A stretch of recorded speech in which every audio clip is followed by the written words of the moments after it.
സിന്ധുവിൻ്റെ number ഞാൻ block ചെയ്താണല്ലോ. ഇവള് കൂളായിട്ടാണല്ലോ ഇരിക്കുന്നത്. ഇവൾക്ക് എൻ്റെ ഫോണിൻ്റെ പാസ്വേഡ് അറിയത്തില്ല, അതുകൊണ്ട് അറിയാനായിട്ട് യാതൊരു വഴിയില്ല. എന്തെങ്കിലുമൊക്കെ പറഞ്ഞ് ഇപ്പോൾ രക്ഷപ്പെടാനായിട്ട് നോക്കാം. സിന്ധു, ആ പേര് ഞാൻ എവിടെയോ കേട്ടിട്ടുണ്ടല്ലോ.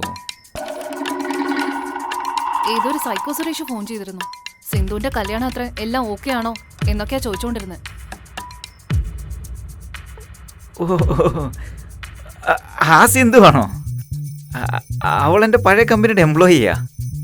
അവളുടെ കല്യാണം ആയിന്ന് അത് പറയാൻ വേണ്ടി വിളിച്ചതായിരിക്കും ചിലപ്പോൾ. ഞാൻ തന്നെ സംസാരിക്കാം, അതൊന്നും ഒരു പ്രശ്നമുള്ള കേസല്ല. ഫോണ് താ.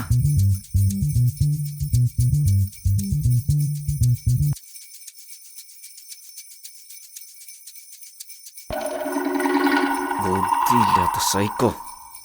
എൻ്റെ ജീവിതത്തിൽ ഇത്രയും പ്രശ്നം ഉണ്ടാക്കിയിട്ട് ഇച്ചിരിക്കുന്ന നോക്കടാ. സൈക്കോ വിട്ട് കളയടാ, അവൻ ചെയ്തതിന് അവൻ തന്നെ അനുഭവിക്കും. ഓ, പ്രശ്നം എൻ്റെ വീട്ടിലാണല്ലോ. ജസ്റ്റ് മിസ്സാ, നിനക്കറിയോ? ഏതോ സമയത്ത് ഒരു ഐഡിയ വന്നോണ്ട് ഞാൻ രക്ഷപ്പെട്ടു. ഇല്ലെങ്കിൽ എന്തായിരിക്കും അറിയോ നിനക്ക്? ഭാരം അടിച്ച് എന്ത് വേദനയാണെന്നറിയോ? ചിലപ്പോൾ എന്തെങ്കിലും മിസ്റ്റേക്ക് പറ്റിയതായിരിക്കൂടാ.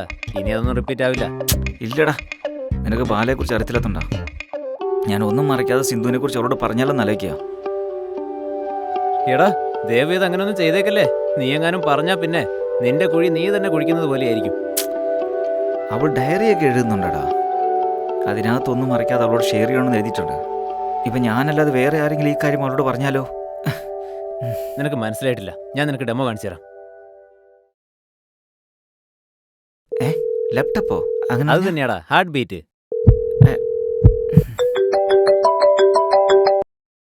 ഹലോ പുഷ്പ, എന്താ നീ ഇപ്പൊ എന്ത് ചെയ്തോണ്ടിരിക്കോ ചക്കരെ? എന്തോന്ന്? നമുക്ക് വേണ്ടി തന്നെ വെട്ടി വിഴുങ്ങാനായി ഉണ്ടാക്കിക്കൊണ്ടിരിക്കുക. നീ എന്തിനാ ഇത്ര കഷ്ടപ്പെടുന്നേ? നീ ഇപ്പൊ ചെയ്യുന്ന പണിയൊക്കെ ഒന്ന് നിർത്തിക്കേ. എന്താ നിങ്ങൾ വന്നുണ്ടാക്കൂ? അത് പിന്നെ ചക്കരെ, നമുക്ക് രണ്ടുപേർക്കും ഇന്ന് താര കിച്ചണിൽ പോയിട്ട് ഭക്ഷണം കഴിച്ചാലോ? താരാ കിച്ചണോ? അവിടെ കിട്ടുന്ന ബിസ്മില്ലാബാത്തിന് വേണ്ടിയല്ലേ? നീ എന്താ ഈ പറയുന്നേ? ഓർമ്മയില്ലേ 8 ജൂൺ 2020 നീ നിന്റെ എക്സ് താരയ്ക്ക് അവിടെ നിന്ന് കിട്ടിയ ബിസ്മില്ലാബാത്ത് ചൂട് കുറയ്ക്കാനായി ഫൂ ഊതി കൊടുത്തതൊക്കെ മറന്നുപോയോ നീ? ഇപ്പൊ അത് ഓർമ്മ വന്നിട്ടല്ലേ താരാ കിച്ചണിൽ പോകാന്ന് പറയുന്ന? ചേച്ചേ, നീ എന്തൊക്കെയാ ഈ പറയുന്ന ചക്കരെ? അവളെയൊക്കെ ഞാൻ എപ്പോഴേ മറന്നു. നീ മാത്രമാണ് എന്റെ ലൈഫിൽ ഒരേ ഒരു ലവ്. ഓ, നീ റാൻഡമായി പറഞ്ഞങ്ങ് വിശ്വസിക്കാനായിട്ടേ ഞാൻ നിന്റെ എക്സിനെ പോലെ ഒരു ഫ്ലവർ അല്ല. അയ്യോ അങ്ങനെയല്ല പുഷ്പ. അങ്ങനെ നിനക്ക് കഴിക്കണം തോന്നുകയാണെങ്കിലേ നീ നിന്റെ എക്സിനെയും കൂട്ടി പൊക്കോ. എന്നിട്ട് വീണ്ടും ഓർഡർ ചെയ്ത് ഊതിക്കൊണ്ട് കഴിച്ചോ. ഞാൻ വരുന്നില്ല. പുഷ്പ ഇവളെന്താ പുഷ്പരാജനെ പോലെ പെരുമാറുന്നേ? ഹലോ എടാ വിശ്വ, എന്താടാ ഷോക്കായി പോയോ? ജോളിയായിട്ട് വെളിയിൽ പോയി കഴിക്കാന്ന് പറഞ്ഞപ്പോൾ ഡേറ്റ് ഒക്കെ ഓർമ്മയുണ്ടല്ലോ. ഞാനിപ്പോ അതല്ലേ പറഞ്ഞേ. നീ എങ്ങാനും എക്സിനെ പറ്റി പറഞ്ഞാലുണ്ടല്ലോ അതൊരു ആറ്റം ബോംബ് വെക്കുന്നത് പോലെയാ. എപ്പ പൊട്ടുമെന്ന് പറയാൻ പറ്റില്ല. പക്ഷെ പൊട്ടിയാ പിന്നെ ഠമാർ. എൻ്റെ അമ്മോ, എനിക്ക് ഈ തലവേദനയൊന്നും വേണ്ടടാ. ഞാൻ സൈലന്റ് ആയിട്ട് തന്നെ ഇരുന്നോളാം. ട്രയൽ മാച്ചിൽ തന്നെ നിന്റെ അവസ്ഥ ഇതാണെങ്കിൽ മെയിൻ മാച്ചൊക്കെ നീ എങ്ങനെ കളിക്കൂടാ? എനിക്ക് എന്നാലും ആ സൈക്കോയെ കുറച്ച് ഡൗട്ട് ഉണ്ടാ. ഇനി അങ്ങനെ ബാലയെ കണ്ടിപ്പോ മുഴുവൻ കാര്യം പറഞ്ഞാലോ? എങ്ങനെയാടാ? എങ്ങനെ? ബാല വീട്ടിലായിരിക്കും, ഇവനാണെങ്കിൽ ഓഫീസിലും. എങ്ങനെയാ കാണാൻ പറ്റുക? ഹൗ? അതും കറക്റ്റാണ്. നമുക്കൊരു കാര്യം ചെയ്താലോ? നമ്മുടെ ആൾക്കാരോട് എല്ലാവരോടും പറയാം ബാലയെ കാണുവാൻ സിന്ധുവിനെ കുറിച്ചൊന്നും പറയരുതെന്ന്. ഇപ്പോഴാ നീ ട്രാക്കിലായേ. ശരി വാ, പോയിട്ട് ബാക്കി പണി നോക്കാം. വെറുതെ മാനേജറിനെ വെറുപ്പിക്കണ്ട. നിന്റെ എക്സ് കീർത്തിയല്ലേ ഇവര് താരെന്ന് പറയുന്നു? ഓ, കീർത്തി എക്സ്, താര ഡബിൾ എക്സ്. അപ്പൊ സന്ധ്യയാണ് ട്രിപ്പിൾ എക്സ്. ഒരു തെറ്റില്ലടാ. നിന്റെ ഫയറിന് പുഷ്പരാജ കറക്റ്റ്.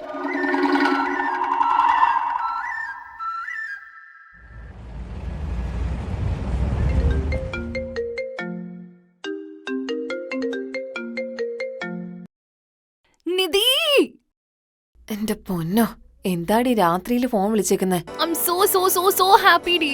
ആണോ? അത്രയ്ക്ക് സന്തോഷിക്കാൻ എന്താ നടന്നത്? എന്റെ ഭർത്താവിനെ അത്രയ്ക്ക് നന്നായിട്ട് നോക്കുന്നുണ്ട്. ഭയങ്കര കെയറിംഗ് ആണ്, ഭയങ്കര ലവിംഗ് ആണ്. ആളെന്ത് ക്യൂട്ടാന്ന് അറിയോടി. ഉമ്മ കൊടുക്കാൻ തോന്നാ. എനിക്ക് അത്രയ്ക്ക് ഇഷ്ടപ്പെട്ടു തുടങ്ങി. പാവം, നിന്നെ നോക്കാൻ വേണ്ടിട്ട് നിന്റെ ഭർത്താവ് എത്രത്തോളം കഷ്ടപ്പെടുന്നുണ്ട്. രണ്ടുപേരും വേഗം തന്നെ കപ്പിൾ ഗോൾ വീഡിയോസ് ഇറക്കാൻ നോക്ക്. ഒന്ന് പോയിടി, എനിക്ക് നാണാവുന്നു. കുറച്ച് പോയിന്റ്സും കൂടി ഉള്ളൂ ഇനി എന്റെ ചെക്ക് ലിസ്റ്റിൽ ബാക്കിയുള്ളൂ. അതും കൂടെ ടിക്ക് ചെയ്താ ഞാൻ ഫുൾ ആയിട്ട് അങ്ങ് വീണു പോകും.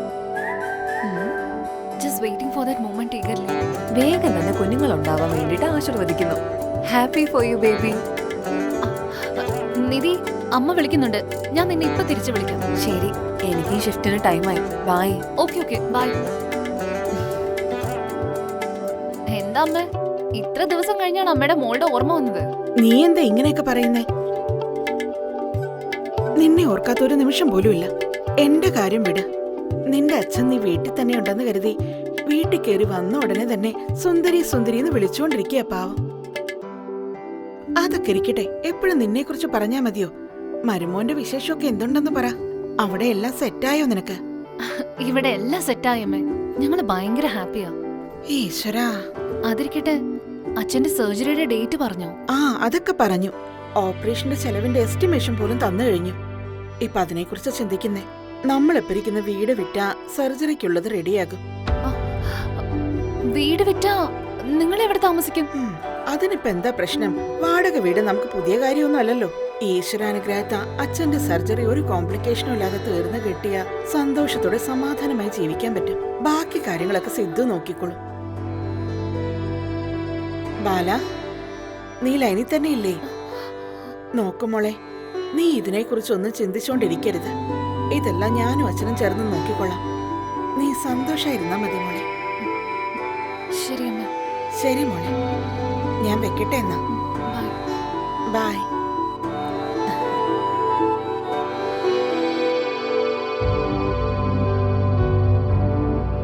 അത് എത്രത്തോളം ആഗ്രഹിച്ച് പണിത വീടാമ്മ. അത് പോയ കുഴപ്പമില്ലാന്നോ?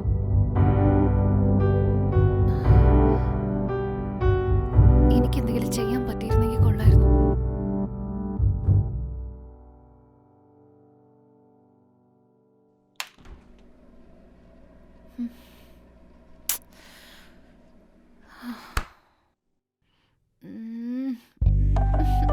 ബോറടിക്കുന്നു. വിശ്വയ്ക്കൊന്ന് ഫോൺ ചെയ്താലോ? ജോലി തിരക്കിലായിരിക്കും. ഒരു മെസ്സേജ് അയച്ചു നോക്കാം. ഹായ് വിശ്വ, ബിസിയാണോ?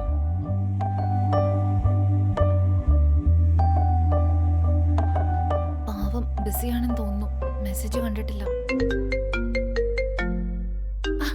എടാ, ഞാൻ ചോദിക്കാൻ വേണ്ടി കാത്തിരിക്കായിരുന്നു തോന്നുന്നു. ആ പറയൂ ബല. ബിസിയാണോ? ആ കുറച്ച് തിരക്കില്ല.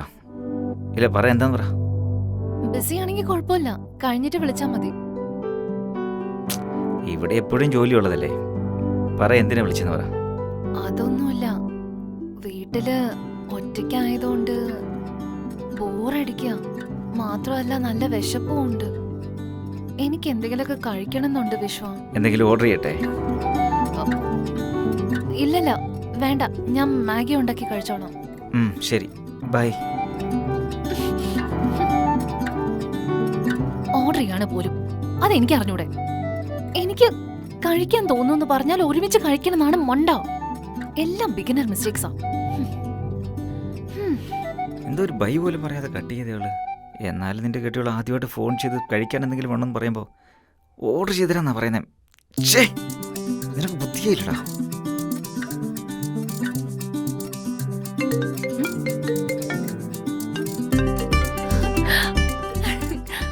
പറ വിശ്വ. ആ ബല, ഞാൻ കുറച്ച് സമയത്തിനുള്ളിൽ തന്നെ വീട്ടിലോട്ട് വരുവേ. വരുമ്പോൾ എന്തെങ്കിലും ഞാൻ മേടിച്ചോണ്ട് വരട്ടെ കഴിക്കാൻ. നിനക്ക് എന്താ മേടിക്കണ്ടേ? വിശ്വ, ഷവർമയാണോ അതോ ബിരിയാണിയോ? എനിക്ക് പാനിപൂരി കഴിക്കണമെന്നുണ്ട് വിശ്വ. പാനിപൂരിയോ? ഒരു കാര്യം ചെയ്യ്, നീ വീട്ടിൽ വാ, നമുക്ക് ഒരുമിച്ച് പുറത്തു പോവോ? ശരി, ബൈ. ഓക്കെ.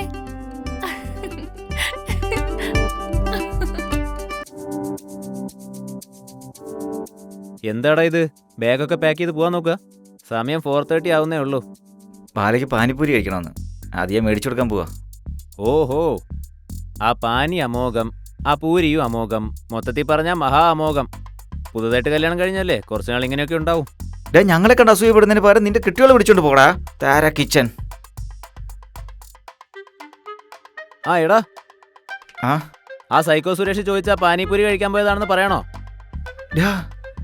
ലൂസ് മോഷനാന്ന് പറയടാ. മിക്കവാറും പാനിപൂരി കഴിച്ചാൽ നിനക്ക് അത് തന്നെയാ സംഭവിക്കാൻ പോകുന്നേ. പോടാ.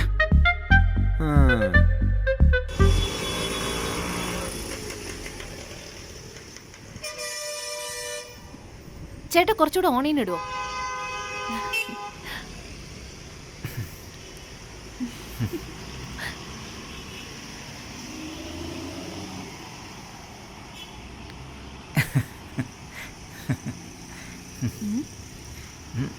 എന്താ എന്തിനെങ്ങനെ ചിരിക്കുന്നത്? എന്താന്ന് പറ. ആ വെള്ളവും കൊള്ളാം, ഈ പൂരിയും കൊള്ളാം, അതുണ്ടാക്കുന്ന അങ്ങേരെയും കൊള്ളാം. അത് വിചാരിച്ചാ ഞാൻ ചിരിച്ചേ. ടേസ്റ്റും കിടിലനായിരിക്കും. ട്രൈ ചെയ്ത് നോക്ക്. ഇല്ല വേണ്ട വേണ്ട വേണ്ട, നീ തന്നെ കഴിച്ചോ. അതെന്താ ഓസിഡിയാ? I am not interested. നല്ല ടേസ്റ്റാ മിസ് ചെയ്യുന്നത്. നിന്റെ ഇഷ്ടം പോലെ. ആ വെള്ളം കൂടെ താഴോട്ട് പോ നോക്ക്.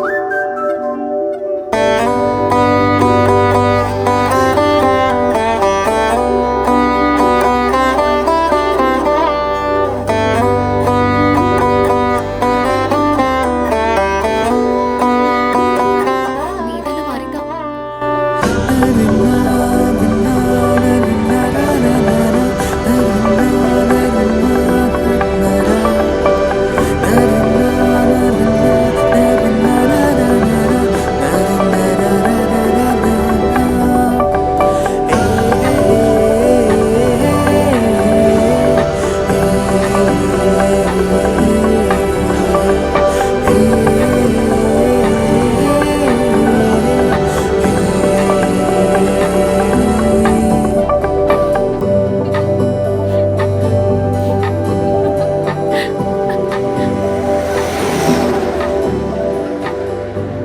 അത് ശരി, നിനക്ക് ലൈഫിൽ ഗോഡ്സ് ഒന്നുമില്ലേ?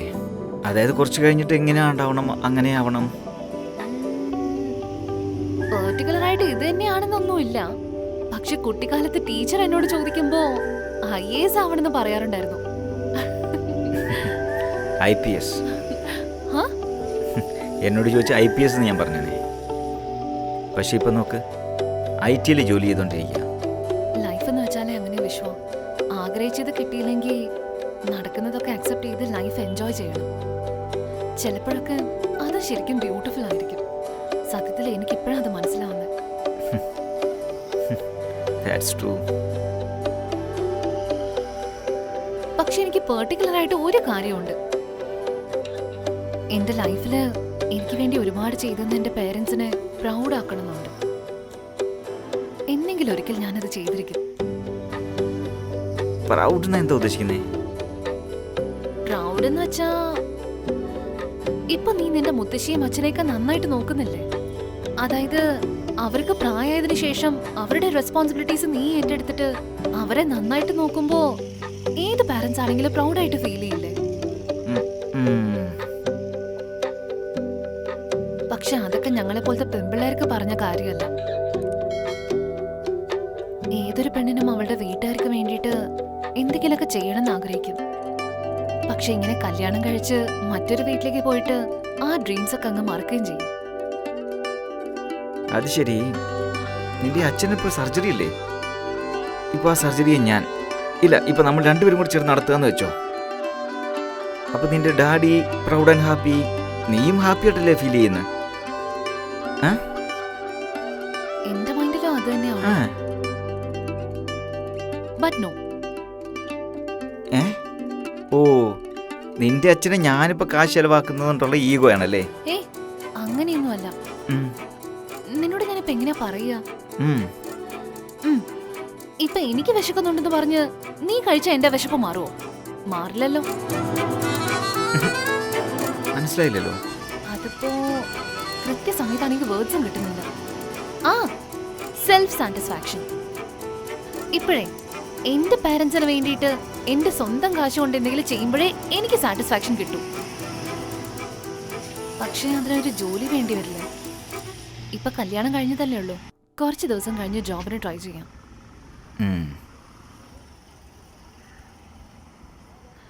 അതിരിക്കട്ടെ, ഞാൻ ചോദിക്കാൻ മറന്നുപോയി. ഞാൻ ജോലിക്ക് പോയിട്ട് എന്റെ വീട്ടുകാർക്ക് കാശ് അയച്ചു കൊടുക്കുന്നതില് നിനക്ക് ഓക്കെ അല്ലേ?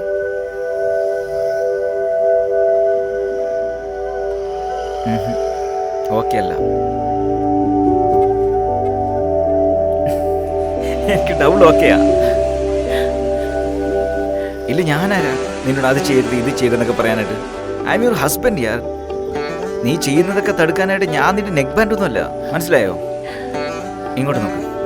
അൾട്ടിമേറ്റ്ലി എന്താണെങ്കിലും ശരി, നിന്റെ കാര്യത്തിൽ നീ എടുക്കുന്നതാണ് നിന്റെ തീരുമാനം.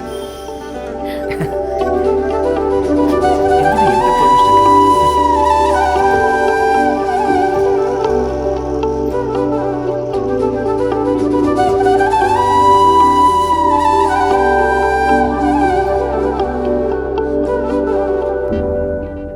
നമ്മുടെ കല്യാണം കഴിഞ്ഞ് 1 മാസം അറിയാം നിനക്ക്.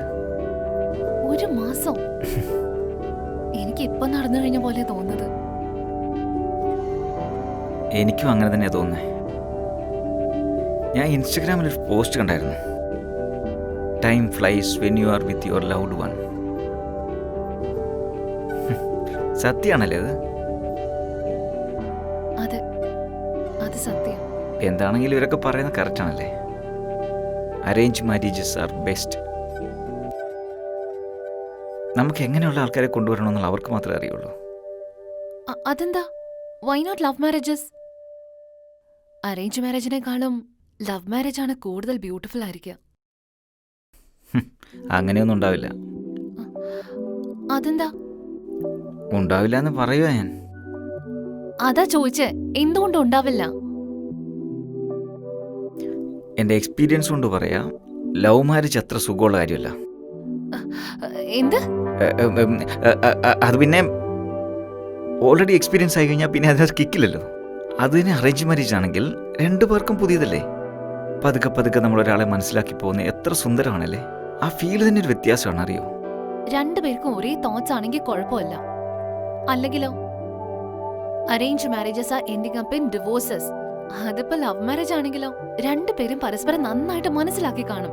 സോ കമ്പാറ്റബിലിറ്റി ഉണ്ടാവും. സോ എന്ത് ഇഷ്യൂസ് ഉണ്ടെങ്കിലും കല്യാണത്തിന് മുമ്പേ അവരത് സോൾവ് ചെയ്യും. അതിനുശേഷം കല്യാണം നടന്നാ എത്ര നന്നായിരിക്കും. ഇങ്ങോട്ട് നോക്ക്.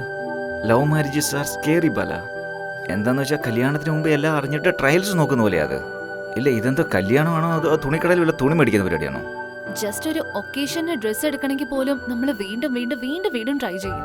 അങ്ങനെയുള്ളപ്പോ ലൈഫ് ലോങ് ഒരു പേഴ്സന്റെ കൂടെ ജീവിക്കണമെങ്കിൽ അയാൾ എങ്ങനത്തെ ആളായിരിക്കും, ഏത് സമയത്ത് എങ്ങനെയൊക്കെയാ ബിഹേവ് ചെയ്യാന്ന് അറിയാൻ ലവ് ഹെൽപ്പ് ചെയ്യില്ലേ? പറ.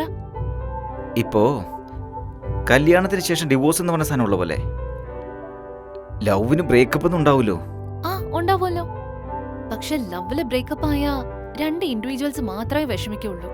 അതിപ്പോ കല്യാണം കഴിഞ്ഞ് ഡിവോഴ്സ് ആയാലോ 2 പേരുടെ ഫാമിലീസും കൂടെ എഫക്റ്റ് ആവും. ഐ തിങ്ക് ഇപ്പൊ നിനക്ക് മനസ്സിലായി കാണും വിച്ച് വൺ ഇസ് ബെസ്റ്റ് എന്ന്. ഇല്ല ഇല്ല, ശരി, ഞാനൊരു കാര്യം ചോദിക്കട്ടെ. ഇപ്പം നമ്മുടെ കല്യാണം കഴിഞ്ഞല്ലോ, ഏതെങ്കിലും ഒരു കാര്യത്തിൽ നമ്മൾ വഴക്കുണ്ടാക്കുമ്പോൾ അത് സോൾവ് ചെയ്യുന്ന പ്രോസസ്സിൽ കല്യാണം എന്ന് പറയുന്നൊരു ഫാക്റ്റ് ഏതെങ്കിലും തരത്തിൽ നമുക്കൊരു കമ്മിറ്റ്മെന്റ് നമ്മുടെ മനസ്സിലുണ്ടാക്കും. ശരി, ഞാൻ ചോദിക്കുന്നതിന് മറുപടി ആ പറ. ഇപ്പൊ നമ്മുടെ കല്യാണം കഴിഞ്ഞില്ല, ആ പ്രേമിച്ചോണ്ടിരിക്കുക. ഈ പറയുന്ന വഴക്ക് ഇപ്പൊ നടക്കുക. അപ്പൊ ഈ ലവ് എന്നൊരു ഫാക്ടർ നമ്മളെ ഹെൽപ്പ് ചെയ്യില്ല. കല്യാണം കഴിഞ്ഞാലേ കമ്മിറ്റ്മെന്റ് ഉള്ളൂ, ലവിൽ അത് ഉണ്ടാവില്ല. ഞാൻ പറയുന്നത് നിനക്ക് മനസ്സിലാവുന്നില്ല, വിട്ടേക്ക്. ആ, അത് തന്നെ ഞാനും പറയുന്നത്. ഞാൻ പറയുന്നത് നിനക്ക് മനസ്സിലാവാത്ത വിട്ടുകളാം. See, I feel arranged marriage is best thing. No more discussions.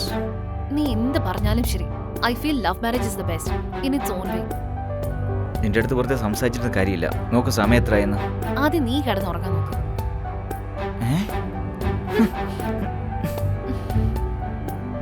എന്തൊരു അഹങ്കാരം! എന്നോട് സംസാരിച്ച് സമയം കളയാൻ പറ്റില്ല. അവർക്ക് ഇത്ര അഹങ്കാരമോ? ആദ്യം നീ ഇപ്പൊ കിടക്കാൻ പറയുന്നു.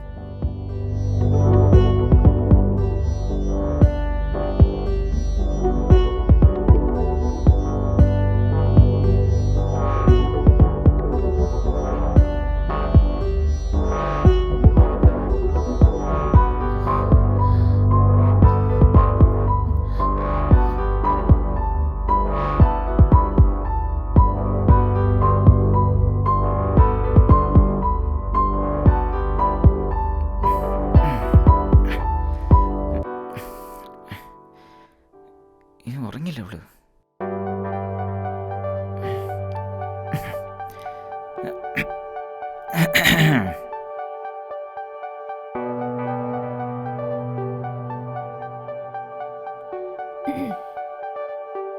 എന്തുകൊണ്ടാണെന്ന് അറിയത്തില്ല, എനിക്ക് ഉറക്കം വരുന്നില്ല. കൊതുകടി കാരണമായിരിക്കും. ഓൾ ഔട്ട് ഓൺ ചെയ്യാം, ഉറക്കം വന്നോളും. എന്താ എന്തേ കാണിക്കുന്നേ? നീയല്ലേ ഓൾ ഔട്ട് ഓൺ ചെയ്യാൻ പറഞ്ഞത്? ഓൾ ഔട്ട് അവിടെ ഇരിക്കുന്നത്.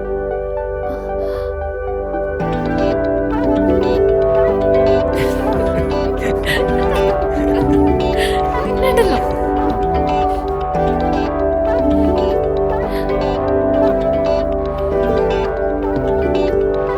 നമ്മുടെ ആദ്യത്തെ വഴക്ക്. സോറി സുന്ദരി. സോറി വിശ്വ. പക്ഷെ നമ്മൾ രണ്ടുപേരും പറഞ്ഞത് ശരിയാ. In its own way. Oh, left and right hand പോലെ. Both are very important.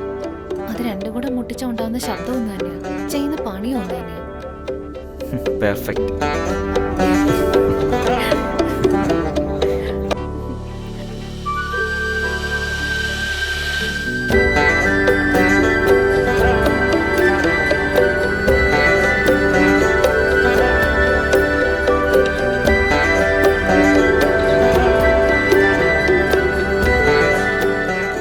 നാളെ നമുക്ക് അമ്പലത്തിൽ പോകാം.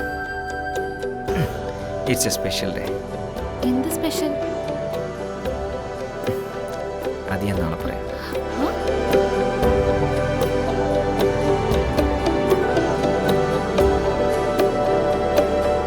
നോക്കിയത് മതി, കിടന്നുറങ്ങാം.